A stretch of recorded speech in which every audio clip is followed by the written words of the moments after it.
الحمد لله وكفى وسلام على عباده الذين اصطفى أما بعد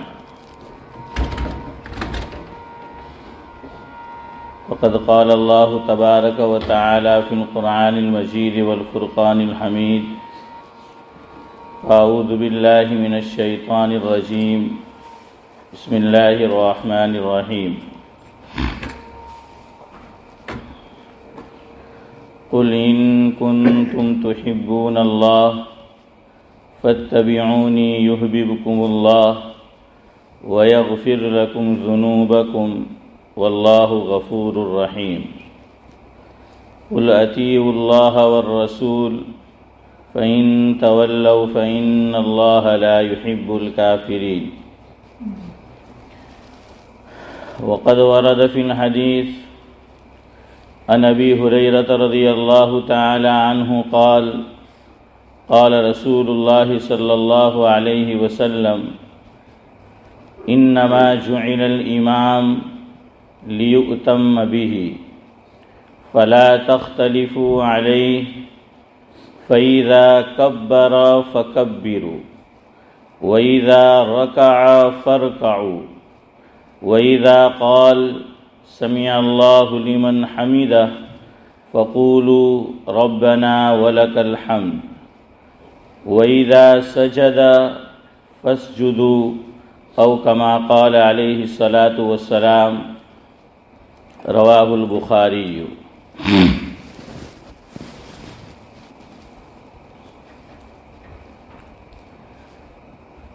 مسجد میں خدا خدا کیے جاؤ، مسجد میں خدا خدا کیے جاؤ، مایوس نہ ہو دعا کیے جاؤ۔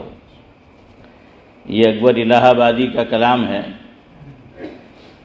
کہ مسجد میں خدا خدا کیے جاؤ، مایوس نہ ہو دعا کیے جاؤ، امید شفا خدا سے رکھو، امید شفا خدا سے رکھو، کیوں ترک کرو دوا کیے جاؤ۔ کتنا بھی ہو وقت بے حجابی، کتنا بھی ہو وقت بے حجابی، تم پیروی حیا کیے جاؤ۔ ہرگز نہ کرو قضا نمازیں، ہرگز نہ کرو قضا نمازیں، مرتے مرتے بھی ادا کیے جاؤ۔ نماز کے تعلق سے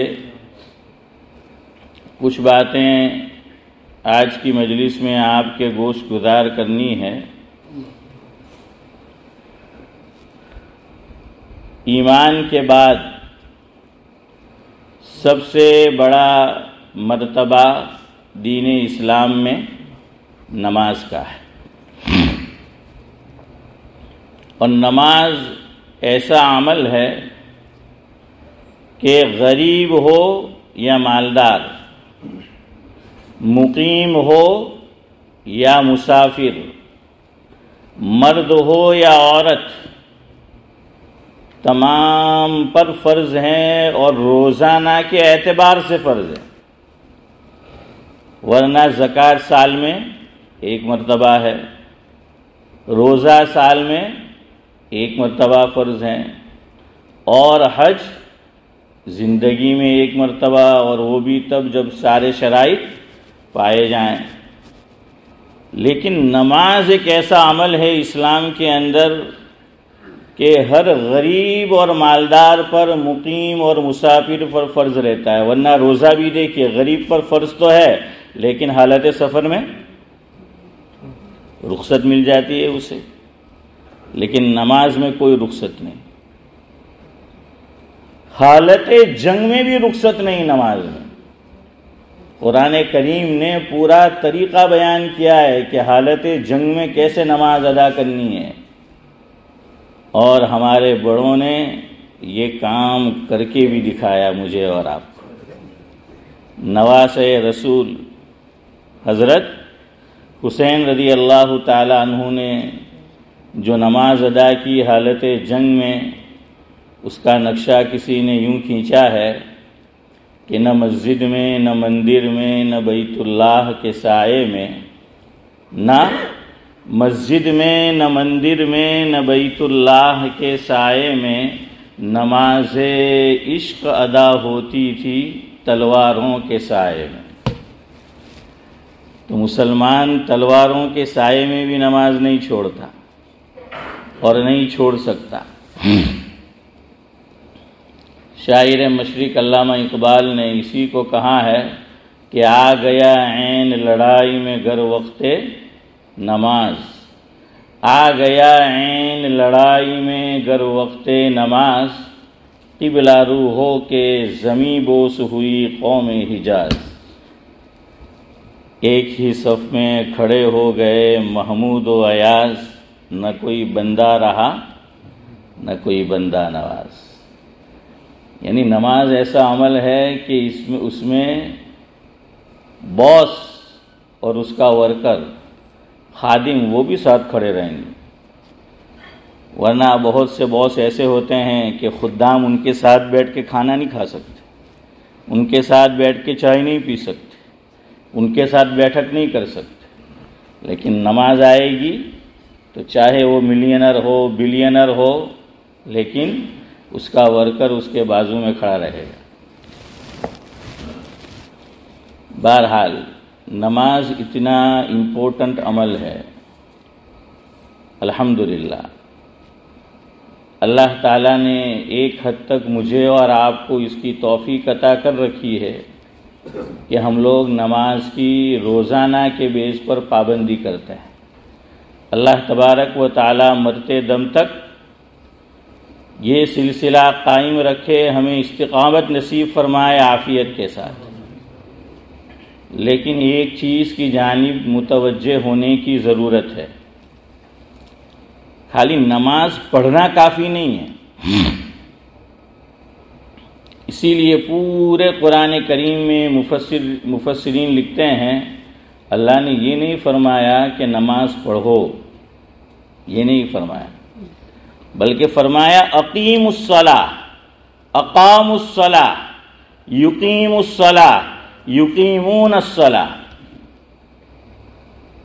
نماز کو قائم کرو یوں فرمایا ہے، نماز پڑھنے کو نہیں فرمایا۔ نماز کو قائم کرنا یہ ہے کہ ہر سنن اور آداب کا لحاظ کرتے ہوئے ایک مومن نماز پڑھے۔ فرض اور واجب وہ تو بدرجہ اولا، لیکن کوئی سنت اور مستحب بلکہ جو آداب کی لائن کی چیز ہے وہ بھی نمازی نہ چھوڑے اور اس سے نہ چھوٹے، یہ ہے نماز کو قائم کرنا۔ تو نماز پڑھنا کافی نہیں ہے، بلکہ نماز کو پورے آداب اور لحاظ کے ساتھ ادا کرنا ہے۔ اسی لیے وہ روایت کا مفہوم آپ نے سنا ہوگا، اللہ کے نبی صلی اللہ علیہ وسلم نے فرمایا کہ بعض لوگ ایسی نماز پڑھتے ہیں، مفہوم ہے کہ وہ نماز اللہ تعالیٰ واپس ان کے منہ پہ دے مارتا ہے، واپس نماز لوٹا دی جاتی ہے۔ تو دیکھیں یہاں نماز پڑھنا تو پایا گیا، نماز پڑھنا پایا گیا۔ اگر خالی نماز پڑھنا ہوتا تو یہ نماز واپس منہ پہ نہ مار دی جاتی۔ پتہ چلا کہ نماز پڑھنا نہیں ہے، نماز کو قائم کرنا ہے۔ اور ہوتا یہ ہے کہ یہ عمل چونکہ میں نے اور آپ نے بچپن سے سیکھا ہے، اساتذہ سے، گھر والوں سے، تو بچپن کی پڑی ہوئی عادت 55 تک نہیں جاتی، اور جب 55 تک نہیں گئی تو بعد میں بھی نہیں جاتی الا ماشاء اللہ۔ اس لیے نماز جیسی پڑھتے ہیں ویسی پڑھتے آتے ہیں۔ بلکہ آپ کو اس سے اگلی بات بتاؤں، محبوب العلماء والصلحاء حضرت مولانا مفتی احمد صاحب خان پوری دامت برکاتہم العالیہ سے میں نے خود سنا، حضرت نے نوساری موٹھواڑ محلے میں حضرت کا بیان تھا، اسکول کی چھٹیوں میں اسٹوڈنٹ کے لیے جو ہیں طلباء کے لیے پروگرام ترتیب دیا گیا تھا، اس میں حضرت کا بھی خطاب تھا۔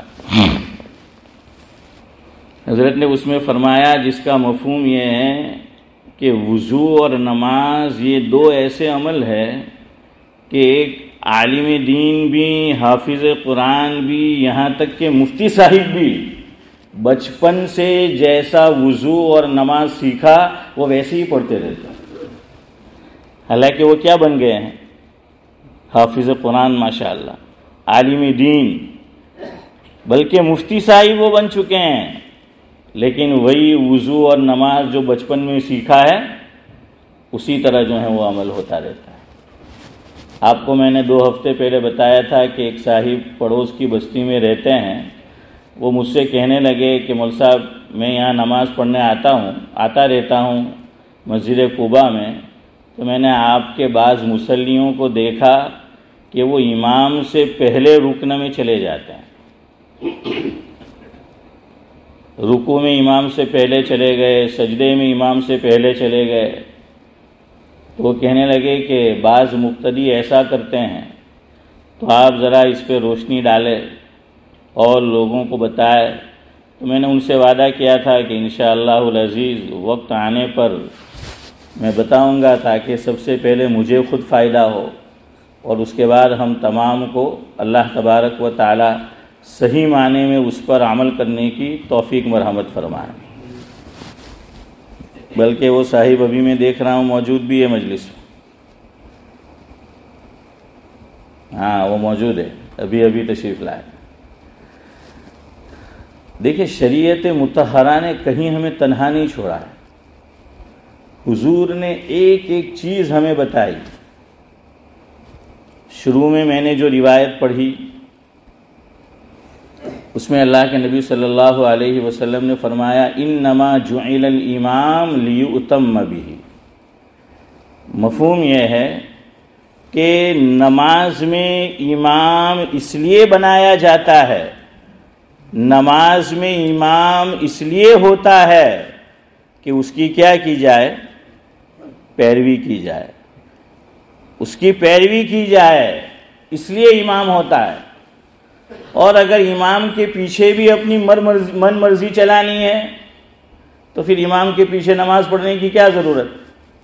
امام تو ہے ہی اسی لیے تاکہ مجھے اور آپ کو اسلام ڈسپلن سکھا رہا ہے، اور یہ صرف نماز کی حد تک نہیں کہ اس کا فائدہ نماز کے باہر کی زندگی میں بھی میری اور آپ کی زندگی میں نظر آئے۔ ڈسپلن سکھایا اللہ کے نبی صلی اللہ علیہ وسلم، اور مسئلہ واضح کرنے سے پہلے، بتانے سے پہلے ایک اصولی بات بتائی کہ انما جعل الامام لیؤتم بہ، کہ امام ہوتا اس لیے ہے نماز کے اندر کہ اس کی کیا کی جائے؟ پیروی کی جائے۔ ہر عمل یا تو امام کے ساتھ ساتھ ادا کیا جائے یا امام کے پیچھے ادا کیا جائے۔ تو امام کے پیچھے لگنا ہے نماز کے اندر۔ اور یہاں ایک حاشیہ خطیب الامت حضرت مولانا ابرار احمد صاحب دلیوی رحمۃ اللہ علیہ کا فرمایا کہ نماز میں تو امام کے پیچھے لگنا ہے، لیکن امام صاحب مسجد سے باہر بیچارے چلے جائے پھر اس کے پیچھے نہیں لگنا ہے، کہ نیت تو یہ کرنا ہے نماز میں کہ امام کے پیچھے نماز پڑھتا ہوں، لیکن حضرت نے فرمایا کہ بعض نمازی ایسے ہوتے ہیں یہ نیت مسجد کے باہر بھی جاری رہتی ہے اور بعد میں کہتا ہے کہ اللہ ہاتھ دھو کے اس کے پیچھے پڑھتا ہوں۔ تو بعض لوگ امام صاحب کے پیچھے ہاتھ دھو کے پڑ جاتے ہیں، کہاں جا رہا ہے، کس سے مل رہا ہے، کیا کر رہا ہے، سب کچھ۔ کسی کہنے والے نے کہا کہ جتنی نگاہ امام مسجد پہ رکھتے ہو اپنی اولاد پہ رکھتے تو شاید راہ راست سے نہ بھٹکتی۔ بہرحال ایک حد تک ضروری بھی ہوتی ہے، ایک حد تک ضروری بھی ہے، کوئی انکار نہیں ہے، لیکن ہاتھ دھو کے پیچھے پڑ جانا، اور یہی حال امام صاحب کا بھی ہے کہ مقتدی کے پیچھے ہاتھ دھو کے پڑ جانا، یہ آپس میں ہمارا ایک دوسرے کے پیچھے ہاتھ دھو کے پڑ جانا، اسلام اس کی اجازت نہیں دیتا ہے۔ مجھے اور آپ کو تو یہ سکھایا گیا کسی میں کوئی برائی دیکھو تو چشم پوشی کرو، اس کا اعلان نہ کرو، اسے معاشرے میں بیان کرتے نہ پھرو۔ لیکن آج یہ چیز جو میرے ہاتھ میں آ گئی ہے، اب ہم میں سے بہت سے لوگ فرض عین سمجھتے ہیں کسی کی بدنامی والا کوئی میسیج ہے، اور تحقیق بھی پوری نہیں ہے کہ بات صحیح ہے، لیکن اس کو بہت جلدی آگے پھیلایا جاتا ہے۔ آپ دیکھنا ایک وہ میسیج کہ حیا سے جس کا کوئی تعلق نہیں، شرم سے جس کا کوئی تعلق نہیں، بے حیائی کا، بے شرمی کا، ننگا پن ہے اس میں، وہ اور کسی کی بدنامی کا میسیج تھوڑی دیر میں اس پہ لکھا ہوا آ جائے گا، فارورڈ مینی ٹائمز، ہیں فوراً ذرا سی دیر کے اندر یہ چیز ہو جاتی ہے۔ کیا ذہن بنایا اسلام نے میرا اور آپ کا، فرمایا اگر تم کسی کے عیب چھپاؤ گے، کل قیامت کے دن اللہ تعالیٰ سب کے سامنے تمہارے عیب چھپائے گا۔ میدان محشر میں، روز حشر، اگر میں یہ چاہوں، آپ یہ چاہے کہ میرا عیب لوگوں کے سامنے نہ آئے، میری بدنامی نہ ہو، میری بے عزتی نہ ہو، تو دنیا کے اندر یہ اصول بنا لو کہ کسی کو بے عزت نہ کرو، کسی کی بدنامی کا سبب نہ بنو۔ لیکن افسوس ہم لوگ تو یہ کام مبارک جگہوں پر بھی بیٹھ کے کرتے ہیں، لوگوں کو بے عزت کرنا، بدنام کرنا، غیبتیں کرتے رہنا، یہ ہمارا شیوا بن چکا ہے۔ اللہ جس کی حفاظت فرمائے، اور اللہ میری آپ کی سب کی حفاظت فرمائے۔ اگر میدان حشر میں رسوائی سے بچنا چاہتے ہو، اپنے آنکھوں اور کانوں پر پٹیاں باندھ لو۔ ہمارے اکابر نے کتنا احتیاط کیا۔ ایک بزرگ کے بارے میں لکھا ہے، ایک عورت مسئلہ پوچھنے آئی، اور جیسے ہی بیٹھی اس کی ہوا نکل گئی۔ اب وہ بزرگ نے سن لیا جن سے مسئلہ پوچھنے آئی تھی، تو اس کو شرمندگی ہوئی اور ہوا نکلی تو آواز کے ساتھ، کہ بو بھی تھی اور آواز بھی تھا اس میں۔ اب بزرگ نے کیا کیا، اس کو یہ بتانے کی اور باور کرانے کی کوشش کی کہ میں بہرا ہوں، مجھے اونچا سنائی دیتا ہے، حالانکہ بزرگ نے وہ آواز سن لی تھی۔ تو بڑی بی سے کہا ذرا زور سے بولو، مجھے اونچا سنائی دیتا ہے۔ تو اس کی خفت اور شرمندگی ختم ہو گئی کہ بزرگ نے یہ آواز نہیں سنی ہے، اور کتابوں میں لکھا ہے مرتے دم تک پھر اس بزرگ نے زندگی ایسی ہی گزاری کہ لوگوں کو یہ بتایا کہ میرے کام صحیح طرح کام نہیں کرتے، میں تو اونچا سنتا ہوں۔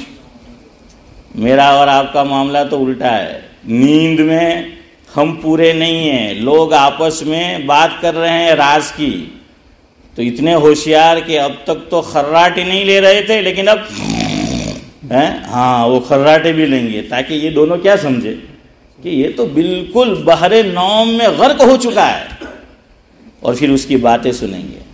حالانکہ شریعت کا مسئلہ یہ ہے کہ کوئی مجھے اور آپ کو سویا ہوا سمجھ رہا ہے اور اپنی راز کی بات کر رہا ہے، اسے اٹھا کر بتا دو کہ بھائی میں بیدار ہوں، میں تمہاری باتیں کیا کر رہا ہوں، میں سن رہا ہوں۔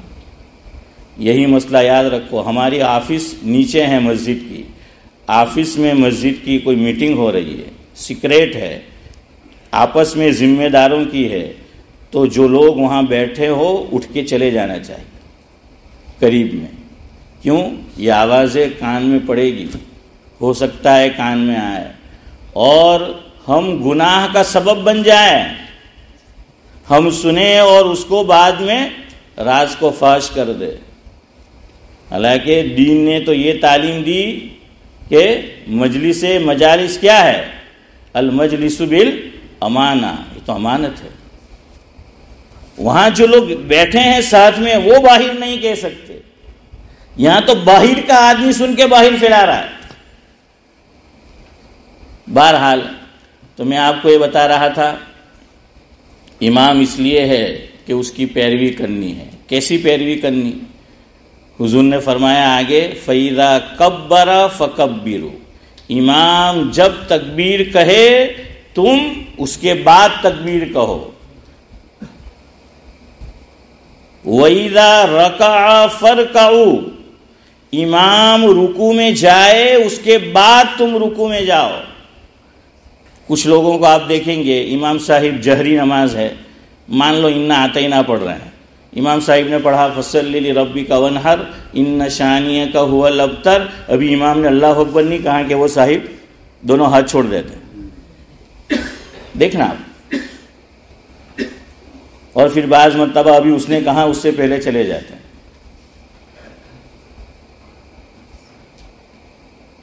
تو اس لیے فرمایا کہ تکبیر تحریمہ بھی بعد میں کہو، امام رکوع میں جائے بعد میں تم رکوع کے اندر جاؤ۔ وَإِذَا قَالَ سَمِعَ اللَّهُ لِمَنْ حَمِدَهُ فَقُولُوا رَبَّنَا وَلَكَ الْحَمْدُ، اور جب امام نماز سمیع اللہ لمن حمیدہ کہے تم اس کے بعد میں ربنا ولک الحمد کہو۔ آگے حضور نے فرمایا وَإِذَا سَجَدَ فَاسْجُدُوا، اور جب امام سجدے میں چلا جائے بعد میں تم سجدے میں جاؤ۔ اب یہاں علماء نے دو صورت لکھی ہے، ایک تو یہ کہ امام کے ساتھ ساتھ، ساتھ کا مطلب پہلے نہیں، امام صاحب نے بھی وہ کام شروع کیا ہم نے بھی، لیکن زیادہ بہتر فتویٰ جس کو پسند کیا گیا جس رائے کو وہ دوسری ہے۔ یہ امام ابو حنیفہ کا مسلک یہ ہے کہ ساتھ ساتھ عمل کرے، لیکن امام یوسف علیہ الرحمہ، ابو یوسف اور امام محمد رحمہ اللہ، ان کی رائے یہ ہے کہ نہیں، جب امام وہ رکن سے دوسرے رکن میں چلا جائے اس کے بعد، یعنی اللہ اکبر امام صاحب تکبیر تحریمہ پورا کر لے، اس کے بعد مقتدی کیا کہے؟ اللہ اکبر کہے، یہ مطلب۔ اور امام ابو حنیفہ فرماتے ہیں کہ امام نماز نے یوں کہا اللہ، وہ ہو پر پہنچا ہے، اور مقتدی نے بھی کہا اللہ اکبر، یہ بھی صحیح ہے، لیکن امام سے پہلے نہیں۔ اور ایک روایت میں حضور نے یہ وعید سنائی، مفہوم ہے کہ تم اس بات سے نہیں ڈرتے کہ امام سے پہلے تم سجدے میں چلے جاتے ہو، امام سے پہلے سجدے سے سر اٹھا لیتے ہو، اللہ تبارک و تعالی اس عمل کی پاداش میں تمہارے سر کو گدھا بنا دے، گدھے جیسا بنا دے۔ اور آگے فرمایا یا تمہاری صورت کو، تمہارے چہرے کو گدھے جیسا بنا دے۔ یہاں علماء نے یہ بات لکھی ہے کہ حضور اکرم صلی اللہ علیہ وسلم کی دعا کی برکت سے اس امت پہ مسخ کا عذاب تو نہیں آ سکتا ہے کہ صورت کیا ہو جائے؟ مسخ ہو جائے، لیکن اس کی ایک دوسری شکل علماء نے لکھی ہے کہ اس کی سوچ یہ تبدیل کر دے اللہ، پھر اسے حق بات اس کے دماغ میں اترتی نہیں، وہ یہی سمجھتا ہے کہ I am right, I am always right. Not only right, I am always right. وہ نہیں مانتا پھر۔ اب یہ دین کی بات جو کہتا ہے، جیسے ابھی میں نے بتایا، میں حدیث کوٹ کر رہا ہوں، آپ کو بتا رہا ہوں، لیکن وہ نہیں مانے گا۔ کیوں؟ اللہ تبارک و تعالیٰ نے اس کی سوچ کو مسخ کر دیا ہے، علماء نے یہ لکھا ہے۔ پھر وہ دل و دماغ پہ صحیح بات، قرآن و سنت کی بات اثر انداز نہیں ہوتی۔ تو ابھی یہ موضوع تشنا اور ادھورا ہے، وقت ہو گیا ہے۔ نیت کرو سب، میں سب سے زیادہ محتاج ہوں، اللہ مجھے بھی اور آپ کو بھی نماز اسی طرح ادا کرنے کی توفیق عطا فرمائے جس طرح حضور نے ہمیں سکھائی۔ وہ کریں گے اس پہ عمل؟ زور سے 2-4 انشاءاللہ۔ ہاں جزاکم اللہ، میں نے چندہ تو نہیں مانگا ہے، تو اس لیے یہ کوشش کرو، اپنے آپ کو عادی بناؤ۔ ایک اور روایت ہے، وقت نہیں ہے، امام اگر بوڑھا ہے، بڑی عمر کا ہے، تو کیسے نماز پڑھنی ہے؟ اللہ اکبر، حضور نے یہ بھی بتایا، اور صحابہ نے اپنا عمل بتایا کہ جب حضور بوڑھے ہو گئے، عمر رسیدہ ہو گئے حضور اکرم صلی اللہ علیہ وسلم، اور حضور اکرم صلی اللہ علیہ وسلم کا جسم مبارک ذرا موٹا ہو گیا، تو حضور نے کچھ اور تعلیم دی. تو امام نماز اگر جسم موٹا ہے یا عمر رسیدہ ہے تو وہ بھی بتایا، اور صحابہ نے اپنا عمل بتایا، روایت میں موجود ہے. انشاءاللہ یار زندہ صحبت باقی. بہرحال اعلان بھی ہوگا انشاءاللہ ابھی کچھ، اور آپ جانتے ہی ہے سیریا میں اور لیبیا میں جو کچھ ہوا، برابر موروکو میں، ہاں موروکو کے اندر، اور یہ جو میں نے دوسرا نام لیا وہاں آپ جانتے ہی ہے جانی مالی سب جو ہے نقصان ہوا ہے. تو ہمارا اخلاقی فریضہ بھی بنتا ہے سب کے لیے، اور اگر ایمان والا ہے تو ایمانی فریضہ بھی ہے کہ ہم ان کے لیے دعا بھی کرے، اور جو کچھ اللہ توفیق دے مالی مدد بھی کرے. تو بہرحال اس سے جو ہے وہ پیچھے نہ ہٹے. اللہ تعالیٰ مجھے بھی ان کے لیے دعا کرنے کی، آپ کو بھی، اور مالی امداد بھی جو ہے اللہ جتنی توفیق دے ان کے کرنے کی توفیق مرحمت فرمائے. اور انشاءاللہ سنڈے کے دن مغرب کی نماز کے بعد مصر کے قاری ہمارے یہاں تشریف لا رہے ہیں، تو انشاءاللہ العزیز وہ جو ہیں وہ قرأت سنائیں گے.